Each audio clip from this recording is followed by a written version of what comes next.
Hello, dear students and respected viewers. Myself, Deepak Kumar Thakur, Guest Assistant Professor, Kamla Rai College, Gopalganj, affiliated with Jayaprakash University, Chhapra. प्रिय विद्यार्थियों, आज हम लोग BA part 1 history subsidiary विषय हेतु एक महत्वपूर्ण प्रकरण जिसका विस्तार हम लोग देख चुके हैं, बहमनी एम्पायर या बहमनी साम्राज्य या बहमनी सल्तनत की स्थापना के क्रम में आज हम लोग उसके प्रशासन, साहित्य, कला इत्यादि के विषय में जो योगदान है उसके विषय में संक्षिप्त चर्चा करेंगे। तो आइए प्रकरण को शुरू करते हुए देखते हैं कि 1347 ईस्वी में बहमनी साम्राज्य की स्थापना अलाउद्दीन हसन बहमन शाह या हसन गंगूर नाम भी इसका मिलता है ने की। इस वंश के कुल 18 शासक हुए और 180 वर्षों तक इन लोगों ने शासन किया। इस वंश का अंतिम शासक था कलीमुल्लाह शाह या कलीमुल्लाह। इन शासकों का हम लोग क्रम देख लिए हैं। अब हम इस बहमनी जो सल्तनत था उसके प्रशासन, साहित्य और कला के विषय में देखेंगे। हम जब बहमनी सल्तनत के प्रशासन को देखते हैं तो बहमनी सल्तनत के सुल्तान भी अपने आप को खलीफा का प्रतिनिधि ही समझते थे। ये अब्बासी खलीफा उनके अपने आप को अब्बासी खलीफाओं के प्रतिनिधि मानते थे और ये लोग नासिर ए अमीर उल मोमिनीन का उपाधि ग्रहण करते थे। इस तरह हम देखते हैं कि ये लोग शासन का जो स्वरूप था वो इस्लामिक आधार पे ही इन लोग का प्रशासन का स्वरूप हम लोगों को देखने को मिलता है। जो केंद्रीय संरचना है इसमें सत्ता के शिखर पे सुल्तान विराजमान था और सुल्तान को कार्यपालिका, न्यायपालिका, व्यवस्थापिका और सैन्य इत्यादि प्रशासन का केंद्र बिंदु माना जाता था और इसके ही आदेश कानून बन जाते थे। इस प्रकार इसको सुल्तान को सर्वोच्च सत्ता प्राप्त थी और वह विभिन्न मंत्रियों और मंत्रिपरिषदों इत्यादि के सहयोग से शासन करता था। उसके जो केंद्रीय प्रशासन का संचालन सामान्यतः 8 मंत्रियों के सहयोग से किया करता था, जिसमें वकील उस सल्तनत जो कि प्रधानमंत्री था और इसके जो सभी आदेश थे इसी के द्वारा पारित होते थे और सुल्तान की जो उसके पास सुल्तान की मुहर भी होती थी। कहने का अर्थ है कि यह प्रशासनिक और जो राजस्व दोनों तरह के कार्यों को भी देखता था। मीर जुमला वित्त मंत्री था। फिर इसी तरह एक अन्य अधिकारी वजीर अशरफ हुआ करता था जो विदेश मंत्री था। फिर और जो विदेश मंत्री था इसी के अधीन विदेश मामले तथा दरबार संबंधित मामलों के देखभाल करने का भी हम उल्लेख देखते हैं। फिर वजीर कुल, इसका कार्यक्षेत्र की परिभाषा बहुत सीमित है, लेकिन लगता है कि प्रधानमंत्री यानी वकील को छोड़ के सभी के कार्यों का निरीक्षण परीक्षण करता था। फिर एक पेशवा नामक अधिकारी था, इसके भी कार्य के विषय में विशेष उल्लेख नहीं है। संभवतः यह वकील के साथ संयुक्त रूप से कार्य करता था। एक नाजिर नामक अधिकारी की चर्चा मिलती है। यह जो था अर्थ विभाग से ही संलग्न एक महत्वपूर्ण विभाग था। कोतवाल जो है यह पुलिस विभाग का अध्यक्ष होता था और इसका शांति और व्यवस्था स्थापित करना इसका कार्य था। फिर एक अन्य विभाग सदर ए जहां या राष्ट्र जहां का जो पद है वह हम देखते हैं। यह सुल्तान के पश्चात मुख्य न्यायाधीश का काम करता था। धार्मिक कार्यों, राज्य को दिए जाने वाले दान इत्यादि का व्यवस्था भी यही किया करता था। इस तरह हम देखते हैं कि केंद्रीय प्रशासन, एक समृद्ध प्रशासन परंपरा का निर्माण बहमनी सुल्तानों ने किया था। जो प्रांत हैं उनको तरफ कहा जाता था और केंद्र कई प्रांतों में बटा होता था। जब हसन गंगोई या बहमन शाह के समय में 4 प्रांतों का उल्लेख मिलता है, गुलबर्गा, बीदर, दौलताबाद और तेलंगाना। इन प्रांतों को तरफ बोला जाता था। इसके मुखिया को तरफदार और राज्य में शांति व्यवस्था और लगान इत्यादि वसूल करने का कार्य यही संपादित करता था। फिर हम देखते हैं कि जो प्रांत थे वह सरकारों में बटे थे। सरकार परगनों में और परगना गाँवों में। जो प्रशासन की सबसे छोटी इकाई थी गांव थी। इस तरह हम देखते हैं कि बहमनी सुल्तानों का जो प्रशासनिक व्यवस्था है वह केंद्र, प्रांत और स्थानीय रूप भागों में बटा था, जिसमें सर्वोच्च स्तर पे केंद्र में सुल्तान था और निम्न स्तर पे गांव का पदाधिकारी होते थे।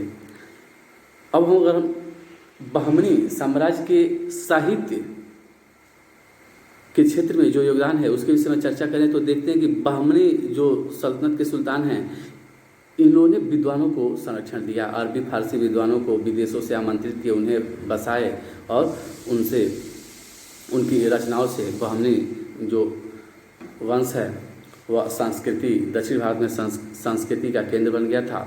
हम देखते हैं कि अरबी, फारसी इत्यादि विद्वानों की बहुलता बहमनी साम्राज्य में हुआ करती थी। जो एक विद्वान है, जो प्रधानमंत्री के रूप में 2 लोगों का उल्लेख हम देखते हैं कि फजलुल्लाह इंजू तथा महमूद गवाह। 2 लोगों के प्रयास, जो दोनों प्रधानमंत्री थे, इन लोगों के प्रयास से बहमनी राज्य में इस्लामिक संस्कृति, जो बहमनी राज्य है वो इस्लामिक संस्कृति का केंद्र बन गया था। फिर हम आगे देखते हैं कि जो ताजुद्दीन फिरोज शाह था स्वयं एक बहुत ही विद्वान सुल्तान था। सुल्तान अहमद शाह के समय में हम देखते हैं कि गुजरात के प्रसिद्ध जो अरबी भाषा के जानकार थे मोहम्मद आलम खाजेमी, उनको दक्कन में आमंत्रित किया गया और बसाया गया। सुल्तान ताजुद्दीन फिरोज शाह स्वयं विद्वान था, विद्वानों का संरक्षण भी करता था। इसी के समय में हम देखते हैं कि जो प्रसिद्ध सूफी संत गेसुदराज, जिन्हें दक्षिण भारत में दक्कनी भाषा या उर्दू भाषा का जनक कहा जाता है, इन्होंने फारसी लिपि में उर्दू भाषा का एक जो की रचना है मीरात उल आस्की की रचना की थी और ये उर्दू जगत के लिए एक क्लासिक रचना साबित हुई। फिर हम देखते हैं कि मोहम्मद शाह द्वितीय के समय में ईरान के प्रसिद्ध कवि हफीज को उपहार भेजा और उसे दरबार में बुलाया। बहमनी शासकों के समय में उर्दू भाषा आम जन की भाषा बन गई। इस प्रकार इन लोगों का साहित्य के क्षेत्र में बहुत ही योगदान रहा। कला के क्षेत्र में देखें तो इस समय जब मोहम्मद बिन तुगलक के समय दौलताबाद राजधानी बनी तो जो इंडो इस्लामिक जो आर्किटेक्ट का एक मॉडल विकसित हुआ, हिंदू मुस्लिम स्थापत्य कला की जो एक शैली विकसित हुई वह दक्षिण या दक्कन क्षेत्र में पहुंची। और जब बहमन शाह ने गुलबर्गा को राजधानी बनाया तो उसका अहसानाबाद नाम रखा और यहाँ बहुत सारे निर्माण किए, जिसमें हम देखते हैं कि हिंदू और मुस्लिम का जो समन्वित संस्कृति है वह देखने को मिलती है।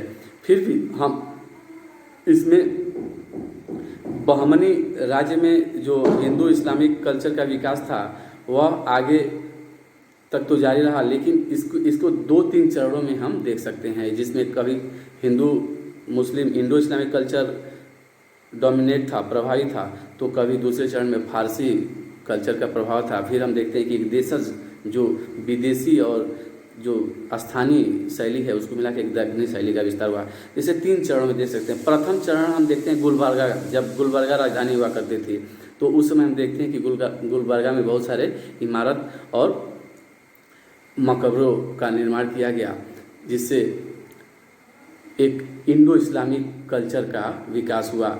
इसमें हम देखते हैं कि जो बहमन शाह का मकबरा है उसमें फारसी शैली का पुट आने लगा और इसमें गहरी नीली पट्टी का प्रयोग हुआ जो विदेशी प्रभाव को दर्शाता है, और यह प्रभाव आने वाले समय में बढ़ता चला गया, जिससे इंडो इस्लामिक कल्चर जो संस्कृति विकसित हुई थी कला और वास्तुकला के क्षेत्र में, वह प्रभावित हुई थी। गुलबर्गा में जो जामा मस्जिद का जो चौकोर आधार तथा चौड़ी फैली हुई मेहराबें हैं, दक्षिण में के एक नई शैली के विकास का प्रारंभ मानी जा सकती हैं। फिर हम देखते हैं कि जो ताजुद्दीन फिरोज शाह था, उसने फिरोजाबाद नामक भीमा नदी के किनारे फिरोजाबाद नामक नगर की स्थापना करवाई, जो फतेहपुर सीकरी जैसा जो सम्राट अकबर ने कराया था, ठीक उसी जैसा मॉडल यहाँ देखने को मिलता है। भीमा नदी किनारे फिरोजाबाद का नगर निर्मित कराया था फिरोज शाह ने। फिर हम देखते हैं कि जो मुजाहिद शाह है या दाऊद शाह, इन लोगों का हफ्त गुंबद या 7 मकबरे की जो भवन थी, इमारत थी, इसमें हिंदू स्थापत्य का भी प्रभाव हमें देखने को मिलता है। फिर जब बीदर दूसरा चरण शुरू हुआ, बीदर जब राजधानी हो गई बहमनी सुल्तानों की, जो अहमद शाह प्रथम समय में बीदर राजधानी बन गया, और इसमें बीदर में बहुत सारे विशाल किलों, मस्जिदों इत्यादि का निर्माण हुआ। जो महमूद गवां था, उसने बीदर में फारसी शैली पे बहुत सारे मकबरे और मस्जिदों का निर्माण कराया था। फिर हम यहाँ एक चीज़ तत्व देखते हैं कि जो इसकी मस्जिद है, इसमें फारसी शैली की बहुलता देखने को हमें मिलती है, और जो उत्तरवर्ती बहमनी शासक हुए उनमें उनके मकबरे में हम देखते हैं कि जो इंडो इस्लामिक कल्चर है उसके तत्व भी बहुत ही स्पष्ट रूप से देखे जाते हैं। जो दिल्ली जो अहमद शाह का जो मकबरा बना था, उसमें दिल्ली के गोल जो सपाट गुंबज हुआ करते थे, और फारसी शैली जो गोल कोड़ी गुंबजों का स्वरूप था उनका, और दिल्ली के सपाट गुंबजों का मिश्रण भी हमें देखने को मिलता है। जो बीदरकालीन स्थापत्य कला का चरण है बहमनी साम्राज्य में, इसका जो सबसे सुंदर उदाहरण है द्वितीय चरण का, वह बीदर के किला में 16 खंभों वाला मस्जिद है। फिर हम एक तीसरे चरण को देखते हैं जो बहमनी राज्य के उत्तरवर्ती राज्यों में देखने को मिलता है इस कला का विकास। इसमें हमें फारसी और देशज शैली के मिश्रण से एक दक्कन शैली का विकास देखने को मिलता है, और इसमें हिंदू इस्लामिक जो शैली थी वह परिपक्व अवस्था में दृष्टिगत होती है। जो दौलताबाद है उसकी इमारतों और भवनों में जो हिंदू वास्तु शिल्पकला की विशेषताएं थी कूट कूट के भरी थी। फिर भी हम 1445 ईस्वी में जो चांद मीनार दौलताबाद में बना था, उसमें कुछ फारसी तत्वों की विशेषता भी देखते हैं। इस प्रकार जो बहमनी साम्राज्य का कला और वास्तुकला के क्षेत्र में देशज और विदेशी तत्व को जोड़ के दक्षिणी शैली का विकास और इंडो इस्लामिक कल्चर जो हिंदू इस्लामी संस्कृति का स्थापत्य कला के क्षेत्र में विकास हुआ, इन दोनों का समन्वय और विकास देखते हैं। इस प्रकार हम संक्षिप्त में बहमनी साम्राज्य के प्रशासन, उसके कला एवं वास्तुकला और साहित्य की चर्चा कर लिए, और इसी के साथ हमारा यह जो प्रकरण भी पूरा होता है। जय हिंद, जय भारत, धन्यवाद।